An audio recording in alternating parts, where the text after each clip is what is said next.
Hello, everyone. My name is Ned Dennison. I'm an honor administrator in the Ireland Marathon Swimming Hall of Fame. I'm also the chairperson of the International Marathon Swimming Hall of Fame. I don't know what the audience is going to be with this interview, but I've got David Buckley on the line. Dave, say hello to everyone. Hello, everyone, and thanks for having me, Ned. We're gonna start this slowly. Tell us a little bit about your early swimming. My early swimming is non-existent in my early days. Um, I suppose as a child, I never got swimming lessons. We used to go to the pool regularly enough, um, and a couple of the older kids, family members, I'd chase them around the pool, doggy paddling as fast as I could. Um, and actually, I think that's something that actually has helped my stroke, that doggy paddle. Um, But then later on in my teenage years, I suppose in the summers we used to spend them down by the river in Ballincollig. Um, and I suppose just swimming from one side to the other was a challenge back then.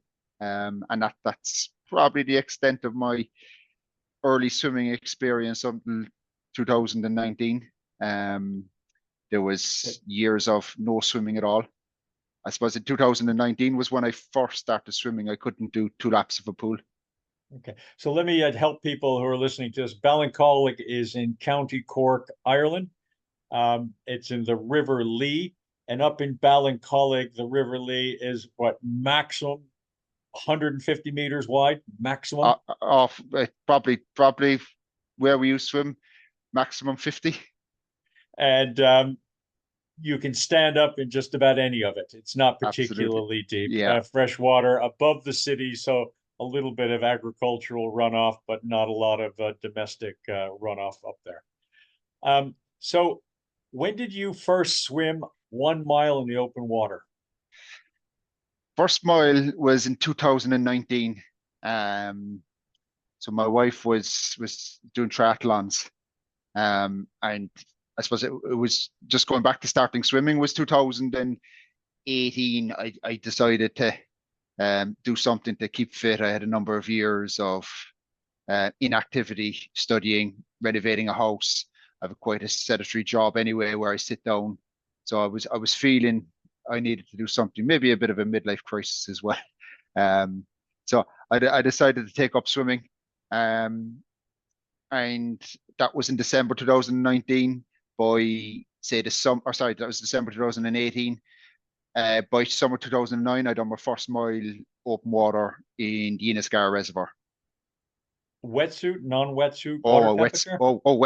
wetsuit. Water temperature is probably 21 degrees, and I So still rattled. okay.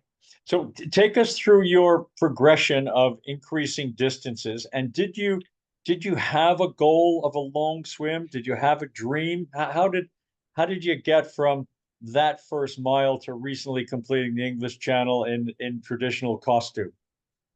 Yeah, it's an interesting one. I suppose that the journeys, as I said, started in 2018, and and the best thing I got was a watch.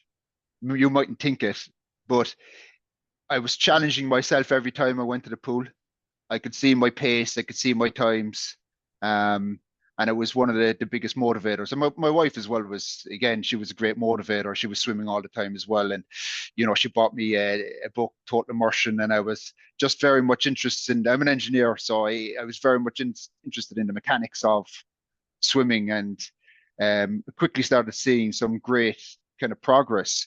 Now, mind you, I was still 2019 somewhere. I'd say I'd done my first mile. It was probably a 230 per 100 meter pace, but still it progressed kind of very quickly from there. I think by the end of 2000, that end of that summer, I was probably doing 2.5K, which seemed like a lot back then. So I set my goals then for 2020 on doing a 4K, which was, I was kind of comparing to that's the Ironman swim distance. Um, so I registered for, there was a Great Fjord Swim in Killary Harbour, registered for that, which never went ahead for obvious reasons. So 2020 was kind of a um, very plain year of swimming, not much happening. These were the Except for, COVID years. yes, yeah. Now, prior to COVID kicking in, actually, my wife again bought me swimming lessons for Christmas with Gary Mason. So I did get a bunch of 6 lessons in with Gary with Gary then. Gary done a bit of work with my lengthening out my stroke a little bit, asked me kind of what I wanted to do. And it was there inside in Brookfield, he introduced me that these are the channel swimmers. There was a few long distance swimmers, and he asked me what was I trying to do? Was it get faster? And I just said I want to swim longer. Um, so he worked on lengthening my stroke. No, you can only do so much in 6 lessons. But the key thing I took from him was you're not going to get any better doing 2 swims a week or 1 swim a week. You need to be in the pool minimum 3 times a week. And after that, I seen massive improvement in my pace. He gave me some tips on speed work. Again, seen that in my pace by, I'd say, end of 2020. I was well below the 2 minute mark. For doing a mile. I then did sign up for a couple of other swims in 2020, maybe 21. There was an Inchydoney swim. I think that was 21. 3K swim. I went in, raced it as hard as I could. Again, wet. This is all wetsuit. Raced it as hard as I could. Came out and looked at my watch, and there was a sub 140 pace for the 3K, and I just couldn't believe it. It just felt that I'm actually getting better at this. And again, the watch was that thing for me. It was that This is the that Inchydoney swim with the strong current pushing you with it. Yeah, that's the one. that's the one. But that didn't matter to my ego. It didn't matter. The watch doesn't tell people there was a current behind me. I'm just messing with you. One of the things that you mentioned was Gary Mason at Brookfield. There's a group of us who trained in the winter at Brookfield at 6:15 in the morning. There's probably 20, 25 of us in 2 lanes, but we're not all there at the same time. And in that group are 11 English Channel solo swimmers. So Yeah. Gary would have, and we're of all ages, sizes, and speed. So Gary would have probably pointed to you and said, "See those sad old people over there? They've swam the English Channel." Yeah, well, it was more of look at how efficient they are on the stroke. I suppose the way I used to swim at the time was like a windmill in a way. It was just trying to get faster with stroke rate. Um, Whereas now, like my coach now is Eilish, and Eilish has taught me it's for me it's all under the water. It's what I do. It's how much water I hold, and that again I've seen more. That's made me a better swimmer. It's made me a stronger swimmer, especially for longer. And this is Coach Eilish Burns, who's Uh, in the international as the Ireland Marathon Swimming Hall of Fame as an honor coach, and she now has you're either her 31st or 32nd English Channel soloer. I get the numbers confused, but I've written it down somewhere. it's So it's impressive either way. you're still in the open water in your wetsuit at this point. Still in the open water. Um, What was the longest you did in your wetsuit? Longest I did in my wetsuit was in 2022. I suppose I done three marathon swims in 2022. And I knew I wanted to do a marathon swim at that stage. So I did actually start with Eilish. Again, my wife said you need to go to Eilish if you want to do marathon swimming. Done everything, made the phone calls, booked me in. January 2022, I was at the first lesson. Eilish says, "What you want to do?" Again, similar. I said, "I want to swim a marathon." Started in her slowest lane, and Eilish says to me, "That's not swimming. That's just not drowning," which sticks with me. And I progressed. I progressed slowly, which is good. Which is good. But by 2022, then I done first swim was the Dock Beach in Kinsale. around the Sovereigns and into Oyster Haven. 10K swim, 10.3 or something. Easterly wind, which, as you know, is not good around Kinsale. But again, I was my own ignorance, didn't know too much. Probably too much ambitious. Wouldn't reschedule for another day. Um, it took me over 4 hours to do that day. Took again, it was a falling tide leaving Kinsale. Probably took it first an hour to do the first 4K to get out past the headland, and then the rest of it was just a slow slog. Upset stomachs, feed wouldn't go down. Took me 4 minutes per feed because I couldn't pee in the water and swim at the same time. Didn't know what I wanted to eat. I was eating solids. I was taking gels. I was Did inexperienced. you did you stop and ask for the menu when you were feeding? I think there probably was a menu there. All right, there was the choice of everything just in case. Um, I'd yeah, like to and start with a little bit of chocolate. Then for my main course, I'd like a medium lukewarm Maxim drink, and then I want a sliced peach at the end. yeah, it was a bit like that. Yeah, yeah, not quite, but kind of like that. And Uh, had you a long swim dream or goal? Were you thinking about the channel at this point? Not actually in around that period, I was. The channel swim was when I knew I wanted to do marathon swimming. I kind of was introduced to the ILSCA website by Darren Morrissey. And it was at that point when I was kind of searching all previous swims and what people had done. And I actually came across what Finbar Hedeman had done. And Finbar only grew up same estate as myself, maybe 10 doors down. And I never knew Finbar had completed this. And I was amazed at what he'd done. And and at the same time, my wife was telling me about Steve Redmond, what Steve Redmond had done. And I was sucked in then. It was that was it. I knew I wanted to swim the English Channel in around that time period, maybe even early 21. I knew I wanted to do it, but it was just one of those kind of things that you go, oh, I'll put it on the bucket list. I may not do it. Did you tell anybody? I did. I told some work colleagues I'd like to do it. It's a goal. Okay. Um, So but at that point, I'll call it a dream. yeah, Um, how did you make the transition mentally and physically out of the wetsuit? forcefully by Darren Morrissey. So, uh, and I want to, Darren's one of our local swimmers. So, Darren at this point became almost a mentor for you for this part of your Absolutely, yeah. journey. Yes. And Darren has done a lot of nasty swims in his togs and cold water. So, no better man than to shame you and beat the living daylights out of you to get you out of your togs. Tell us about your first kind of cold swim in togs. Like, well, you probably call it warm, but it was down Roberts Cove, end of August, water temperature probably 16 to 17 degrees. Um, and it was a case of, Darren, let's just take off the wetsuit and go in. 20 minutes in there. Not to be fair, I did last 20 minutes. I didn't get cold while I was swimming, but I found I struggled with buoyancy, and because I was used to the wetsuit, my hips were higher, my legs were higher. I didn't even have to kick with the wetsuit.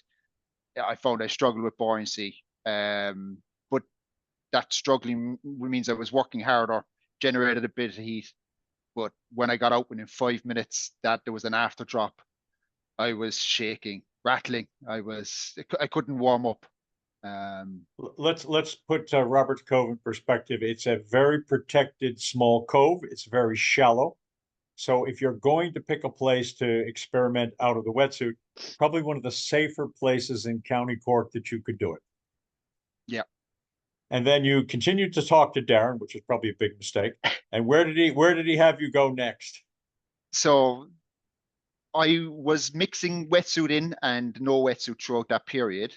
So after that swim, we done Kilmac Simon to the Dock Beach. Um, Again, tide assisted river, um, warm, nice sunny day.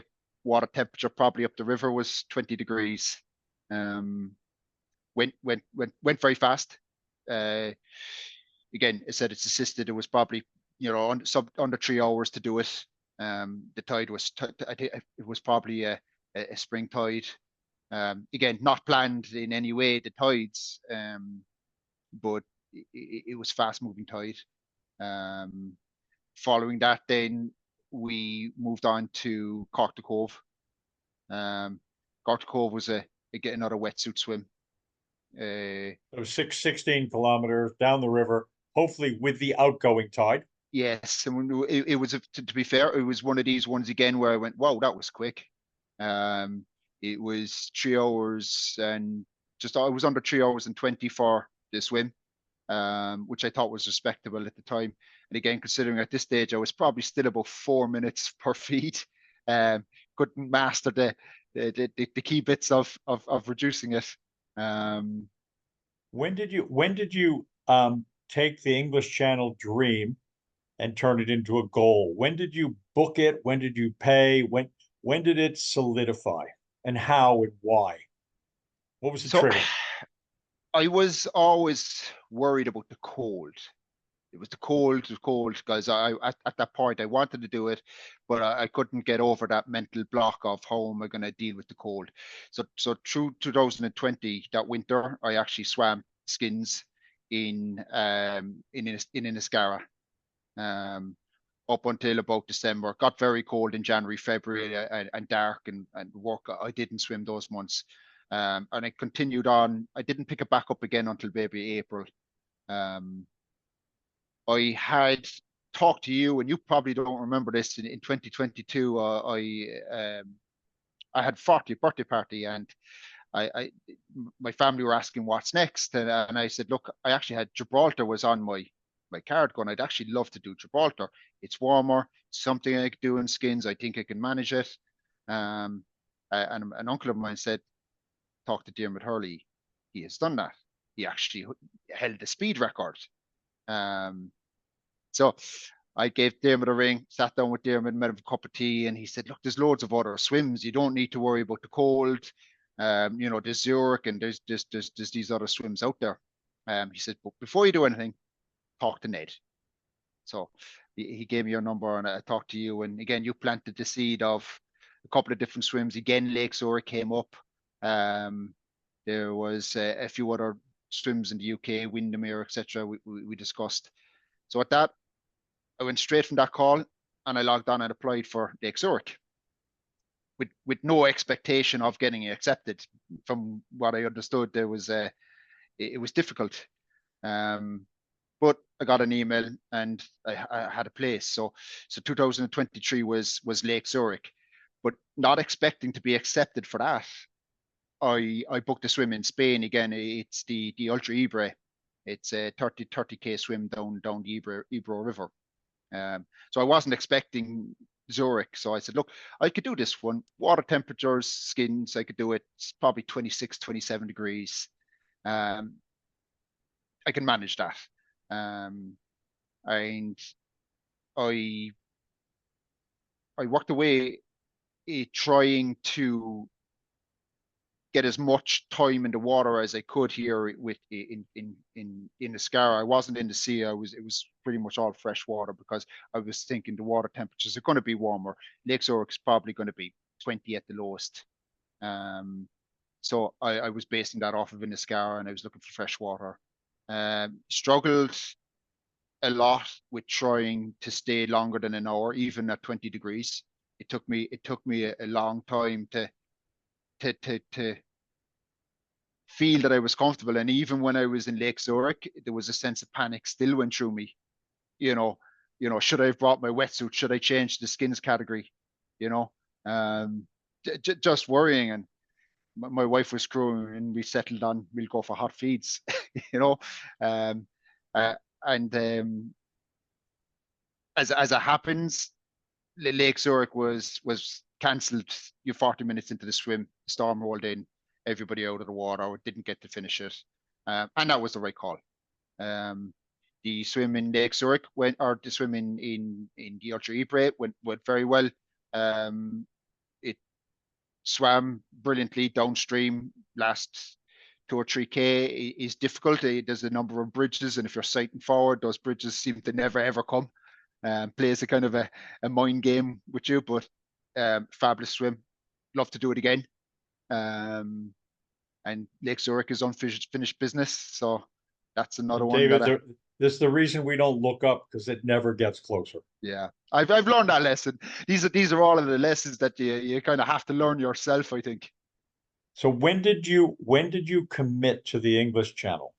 So English Channel was, I would say, April 23. So I was getting there in skins, and I was up in the distance, and I said, look, I'd love to do it. I emailed all the pilots, and I said, when's your next available slots? And many of them came back and said, you're not going to get a slot till 2025. And Reg, Viking Princess, came back and said, look, I'm on holidays. I'll give you a shout in a couple of weeks' time. I thought no notice of it. And he said, yeah, he's probably not going to come back. Got an email. He said, look, I have a slot, 2024, third position, July. Do you want it? And I was like, I better check with my wife first. So I went in. She said, definitely take it. So I was So delighted with it. This is Reg Brickell Jr., who's a International Marathon Swimming Hall of Fame pilot. So you're fortunate in some respects to get a channel booking sort of 14, 15 months in advance. Absolutely, yeah. One of the reasons I wanted to interview you is you had a fairly short takeoff path from sort of learning to swim, getting out of the wetsuit, to booking the English Channel. You were successful just a couple of weeks ago. Congratulations. Thank you. Thank you. Once you had booked the English Channel, tell us how your training changed completely. Training, yeah. As soon as Eilish looked at me, she said, like, if you hadn't done the training you'd done the previous years, I wouldn't let you do it.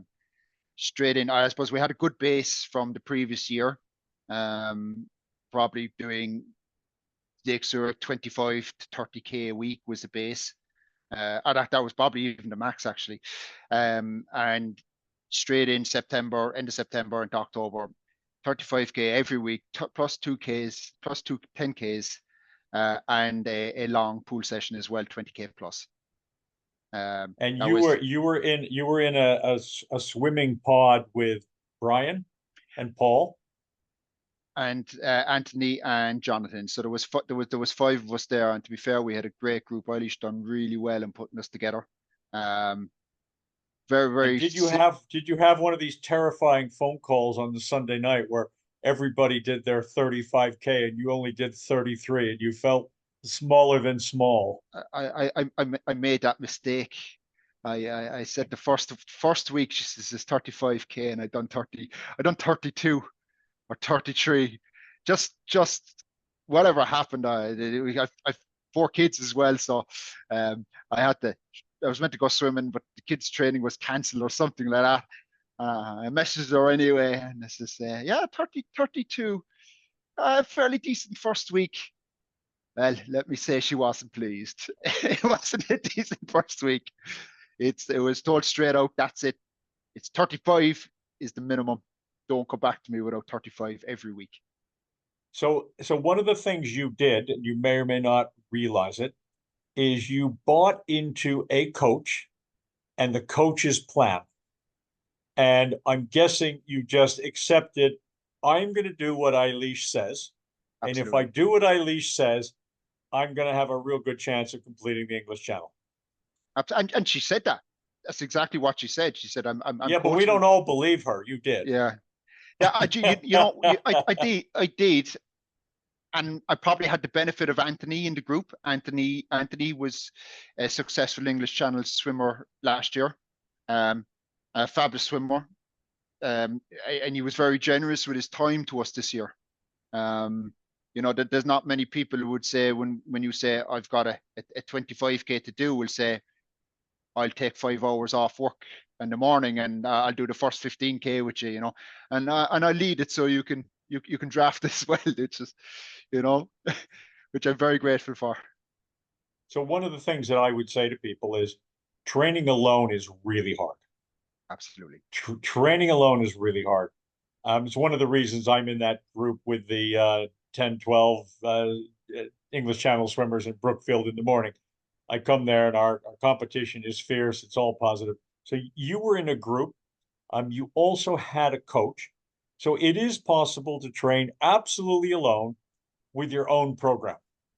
Some people have trouble defining a program, and then other people will define a program, but they'll worry consistently, it's not enough. It's not enough. It's not enough. I'm not doing the right mix. I should be doing some gym work, or I should be doing more sprints or less sprints. But And you had a defined program. I had a defined program. And there was always some flexibility within the program with her. And no matter what I'd done, I am one of those people that like I had those same doubts. I'm sitting in Dover waiting to know if I'm going, and I'm going, I should have done more bilateral breathing. I should have done more strength work. It's for me, it's natural to wonder, did you do enough? Um, but I know I did, and it was great. I said, Brian Foster and Paul and Anthony, you're able to sound your thoughts off of the group and your fears, and they can tell you, very simple. There's not many people doing the level of training that we're doing. You're physically prepared, And Anthony and even Eilish says it. It's a 16-hour swim, and that's what you train for. You know, that's what I'm training for. You should be able to get to the other side and feel like you want to swim. You were able to swim back. No, I didn't feel like I wanted to swim back, but I felt strong, and that was evident even in the recovery. 2 days afterwards, my muscular system was fine. I had no aches, no pains. Muscles were all good. A little bit The other fatigued from traveling.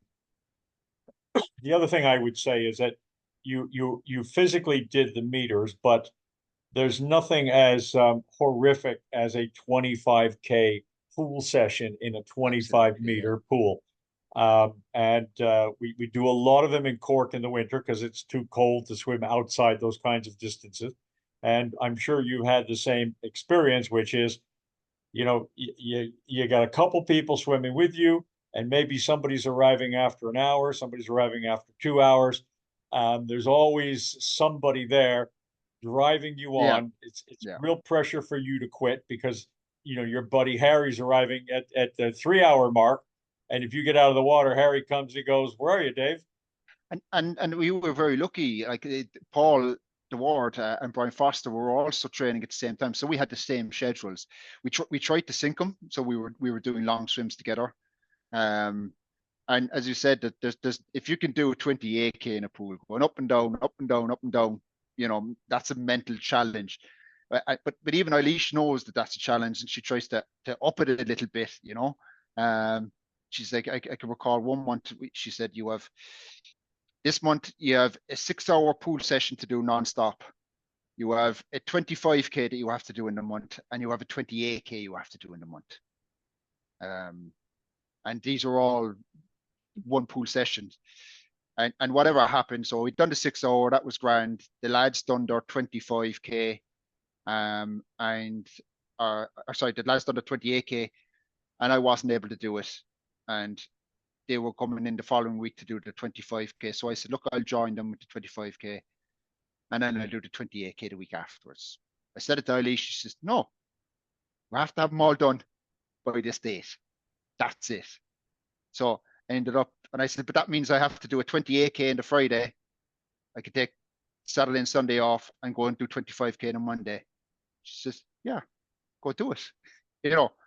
And as you said, if you subscribe to the recipe, it does make you feel that you are physically strong, and that definitely helps. You know that if something goes wrong, it's not you. You can get weathered out, and those are the kind of things that happen. And we all know that some of the best swimmers, you can do nothing about the weather. You can get it. The weather can turn. You can get, you can get bad conditions, and that can affect your time. That can affect you. You might not get it. You might get a DNF. And so be it. But as long as you know that you're physically ready and you're giving it everything you can, you go in there mentally strong. So talk to us about the sea in County Cork. It warms up appreciably on the 1st of March. It goes from unbelievably cold to just really cold in the first of March. What kind of times or distances were you doing in the ocean in the run up to your English Channel, and what kind of temperature water? So I swam all winter through. Um, Max kind of one lap in December, maybe two. Probably didn't start doing double laps until probably April. I think it was too A cold. double lap is 3K, by the way, in the ocean, folks. Um, a lot. I was doing a lot of. I was still doing a lot of working in Escara, because in Escara is 5 minutes drive from my house. Sandy Cove is 45. So I was doing a lot of work. The water temperatures were still cold. Um, I was doing probably 5Ks, 6Ks in 12 degrees. Um, that was probably the max at those temperatures in the winter. I was still conditioning myself. Um, the 6 hour again I done out in Inniscarra was 15.5, just about made the cut off. The 8 hour we done down in Lochine was between 14 and 15. And again, achieving that, actually, that 8 hour was the one that put to bed any fears I had about the temperature. Um, there's a big difference. There's a big difference in 14 and 15 and 12 degrees for me anyway. Um, and There's a big difference, Dave, period. there is. I thought being a novice to it, like I thought that 12 degrees, 14 degrees, what's the difference? But there is, and for me, that's numb toes and numb fingers. And when you finally got to Dover, I presume you hadn't swum in Dover before you went over to do your channel. No, no. When you got in the water, normally the reaction from people from Cork is, this is a bath. Did you have that? Did you have that sensation, or convince yourself of that? We went to Dover, so before the swim itself, in the so we flew over on the Friday. We did go for a little dip in Dover on the Saturday, just to wet ourselves. And again, that was warm. There was no cold there at all. Yeah, I did, but I thought the water was not very clean. Um, I took out my togs and the insides were brown. No, I think that's a lot to do with the silt of the stones and stuff there. Um, Might have been your nerves, Dave. might have been. It wouldn't be the first time. um, it's the second day we actually drove down to Margate, and sandy beach down there. Lovely. Water temperature was 19 degrees. I couldn't believe it. It was so warm. Yeah. That was toasty. No, and I never thought I'd hear myself say 19 degrees is toasty, but it was. Okay. You know. So you've finished the English Channel. Congratulations very much. Thank you. And what's next for you? Um, I'm not committing to anything just yet in terms of channels. I was in the middle of my swim, and I said I was thinking of around Jersey would be a nice one. We got maybe 3 more hours into the swim, and I was going, no, I'm not doing this, not again. But it's. I suppose channel swimming is kind of nearly like having kids. You forget all the bad bits and the things that you know that keep you awake and give you pains, and you remember all the good bits, and you go back and you have another four. And did your wife sign you up for additional duties I now with the kids, now that you've had your prima donna experience with the channel? No, my wife is the biggest encourager of my activities, and she's trying to get me to do a double fast net. Whoa. So yeah, I don't know. Yeah. So Dave, I'm gonna call an end to the interview. I think what I want people to understand is that it is possible to ramp up at a sensible pace, a couple 3 years. It is possible to go from the wetsuit to togs, and if you have the opportunity, whether it's in person or online, by all means, get yourself a coach or a mentor. Find a program that works for you. decide that if you do the program, you're going to be ready, and simply then execute the program. Absolutely, yeah. So thanks again, Dave. If you like this video, you can subscribe to additional videos, and we have more than 110 videos on this channel. You'll find everything from hallucinations in the open water to crewing for swimmers with physical disabilities. So thanks again. Thank you, Ned.